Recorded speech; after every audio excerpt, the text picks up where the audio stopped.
नमस्कार दोस्तों, स्वागत है आपका हमारे इस यूट्यूब चैनल पर जिसका नाम है डेली डोज। डेली डोज की श्रेणी में आगे बढ़ते हुए आज हम डिस्कस कर रहे हैं हिस्ट्री का बहुत ही इम्पोर्टेंट टॉपिक जो कि है मौर्य वंश के बारे में।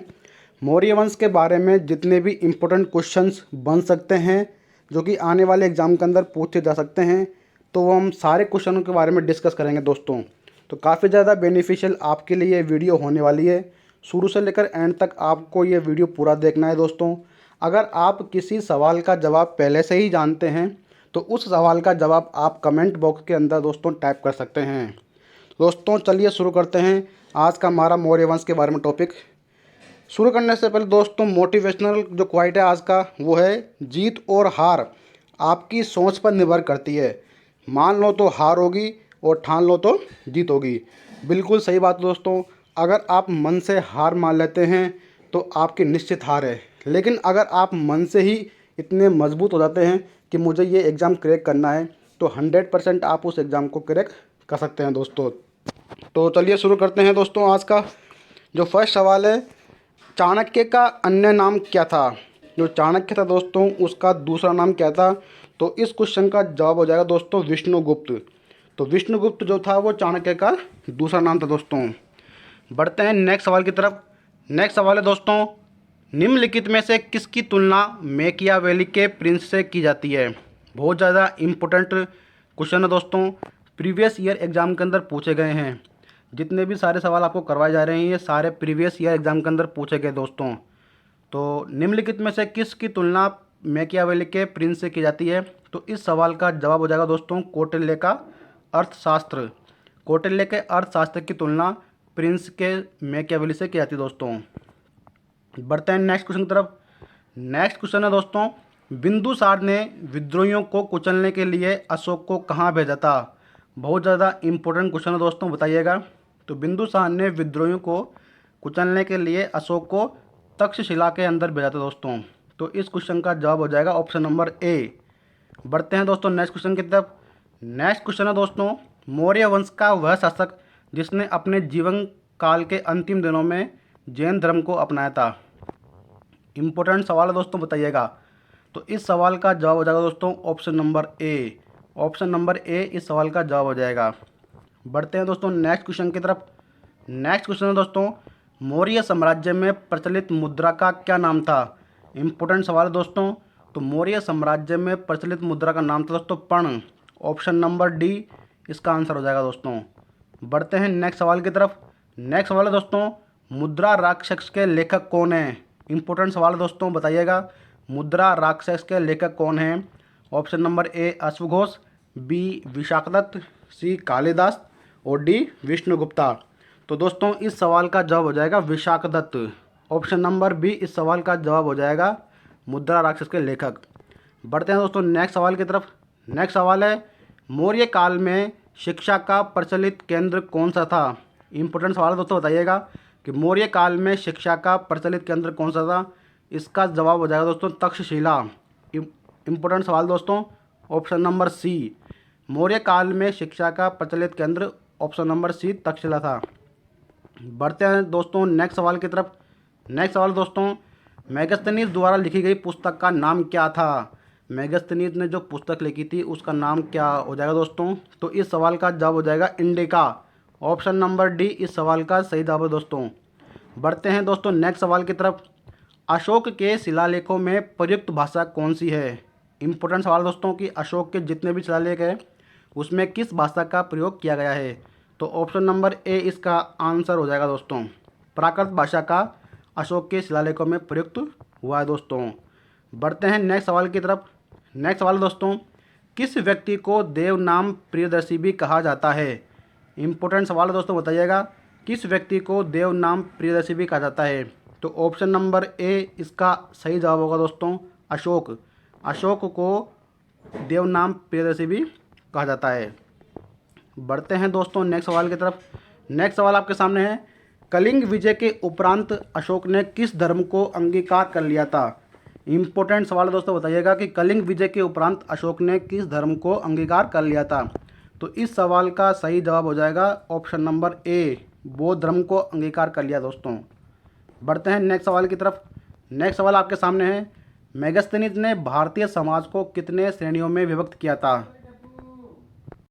बताइएगा दोस्तों कि मेगास्थनीज ने भारतीय समाज को कितने श्रेणियों में विभक्त किया था? तो इस सवाल का सही जवाब हो जाएगा दोस्तों option number C. Option number C बिल्कुल अपना राइट आंसर हो जाएगा दोस्तों।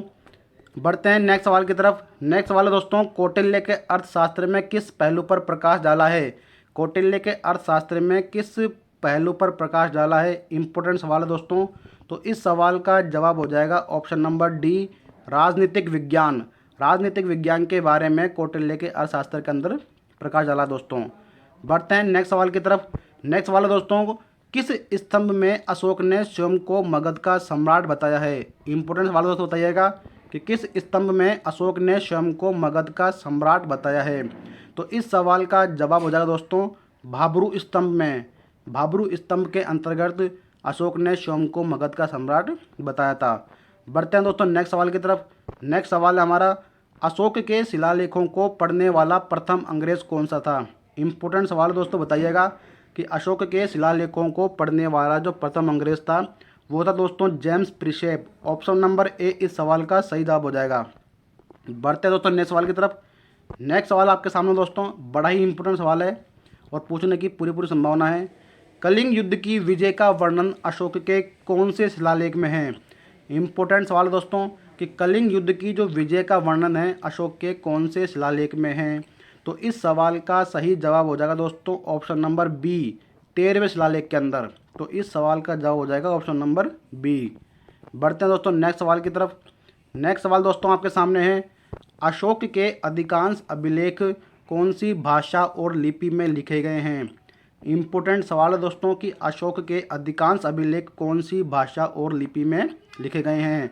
तो इस सवाल का जवाब हो जाएगा दोस्तों ऑप्शन नंबर ए, प्राकृत व ब्राह्मी।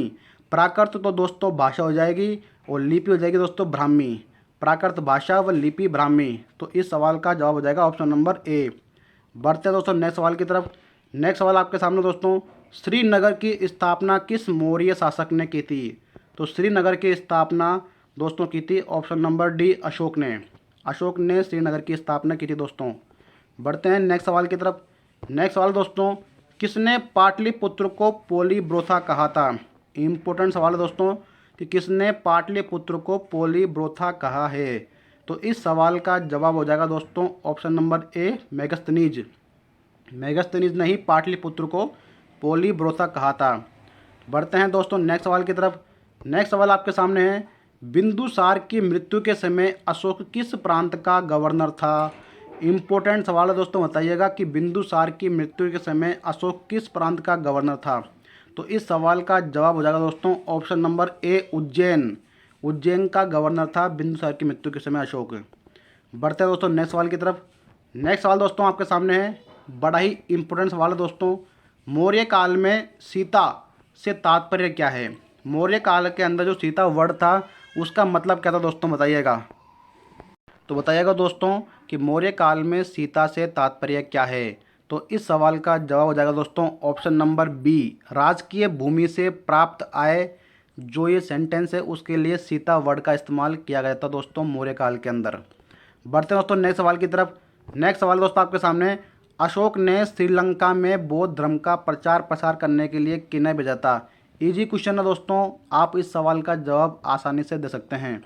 तो इस सवाल का जवाब हो जाएगा दोस्तों ऑप्शन नंबर सी, ए व बी, यानी कि महेंद्र और संघमित्रा, इन दोनों को इन्होंने श्रीलंका में बौद्ध धर्म के प्रचार प्रसार के लिए भेजा दोस्तों। बढ़ते हैं दोस्तों नेक्स्ट सवाल की तरफ। नेक्स्ट सवाल आपके सामने है, कौटिल्य द्वारा रचित अर्थशास्त्र कितने अधिकरण में विभाजित है? इंपॉर्टेंट सवाल दोस्तों, बताइएगा कि कौटिल्य द्वारा रचित अर्थशास्त्र में कितने अधिकरण में विभाजित है? तो इस सवाल का जवाब हो जाएगा दोस्तों ऑप्शन नंबर सी, 15 अधिकरण के अंतर्गत विभाजित है। बढ़ते हैं दोस्तों आज के अंतिम सवाल की तरफ, वो है किसके शासनकाल में डाइमेकस भारत आया था? बताइएगा दोस्तों, इम्पोर्टेंट है कि किसके शासनकाल में डाइमेकस भारत आया था? तो इस सवाल का जवाब हो जाएगा दोस्तों ऑप्शन नंबर बी, बिंदुसार के शासनकाल के अंदर जो डाइमेकस था वो भारत आया दोस्तों कैसा लगा आपको हमारा ये वीडियो? हम धीरे धीरे करके जितने भी टॉपिक्स इम्पोर्टेंट है उसको कवर करते चलेंगे दोस्तों। सबसे पहले हिस्ट्री पूरा करेंगे, उसके बाद ज्योग्राफी पूरा करेंगे और फिर उसके बाद भारत का संविधान पूरा करेंगे। और बाकी स्टैटिक जीके और साइंस के जो इम्पोर्टेंट टॉपिक्स है, क्वेश्चंस है, उसकी डेली आपको वीडियोस मिल रही है दोस्तों। तो दोस्तों हमारा ये वीडियो आपको कैसा लगा? अगर अच्छा लगा है दोस्तों लाइक करें, शेयर करें, सब्सक्राइब करें, कमेंट करें। तो बढ़ते दोस्तों, आपको मिलते हैं आपसे नेक्स्ट वीडियो के अंदर। तब तक के लिए गुड बाय दोस्तों।